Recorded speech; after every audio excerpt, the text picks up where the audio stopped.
शेतकरी कर्जमाफी 2026 अंतर्गत पहिली यादी अखेरीस आज जाहीर झाली आणि सकाळीपासून जे सर्व शेतकरी बांधव वाट पाहत होते ते आपल्या बाबासाहेब पाटील सहकार मंत्र्यांची पत्रकार परिषद झाली आणि या पत्रकार परिषदेमध्ये शेतकऱ्यांच्या पदरी मात्र मोठी निराशाच मिळाली आहे। कारण या कर्जमाफीच्या पहिल्या यादीमध्ये फक्त आणि फक्त 553 शेतकऱ्यांचा समावेश करण्यात आलेला आहे।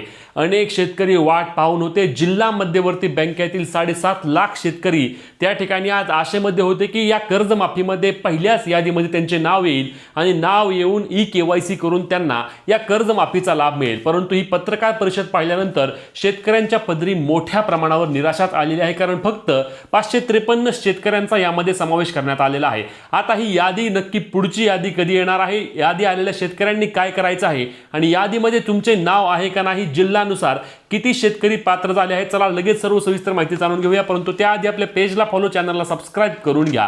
तर शेतकरी मित्रांनो लक्षात घ्या, आता आपल्या बाबासाहेब पाटील जे सहकार मंत्री आहेत त्यांच्या वतीने एक पत्रकार परिषद पार पडली। यामध्ये त्यांनी कृषी विभागाच्या वतीने या कर्जमाफीच्या बाबतीतल्या सर्व माहिती दिल्या आणि यामध्ये त्यांनी सांगितलं की अजूनही आमच्याकडे इन्कम टॅक्स विभागाकडून महत्त्वाचा डेटा जो आहे तो डेटा येत नसल्यामुळे या कर्जमाफीच्या यादीला उशीर होतोय। एकीकडे कृषी मंत्री आपले सांगतायत की आमच्याकडे संपूर्ण डेटा आला आहे आणि दुसरीकडे सहकार मंत्री म्हणतायत की आमच्याकडे डेटाच आला नाही। अशा पद्धतीने शेतकऱ्यांची फसवणूक होती का काय, हाच प्रश्न या निमित्ताने शेतकऱ्यांना आहे। आता एकदा यादी पाहूया। यामध्ये बघा, अमरावती जिल्हा मध्यवर्ती सहकारी बँकेतील 58 शेतकरी, लातूर जिल्हा मध्यवर्ती सहकारी बँकेतील 136 शेतकरी, नागपूर जिल्हा मध्यवर्ती बँकेतील 16 शेतकरी, पुणे जिल्हा मध्यवर्ती सहकारी बँकेतील 85, सातारा जिल्हा मध्यवर्ती बँकेतील 38 आणि ठाणे जिल्हा मध्यवर्ती बँकेतील 182 एवढ्याच शेतकऱ्यांना पहिल्या यादीमध्ये कर्जमाफीचा लाभ मिळणार आहे।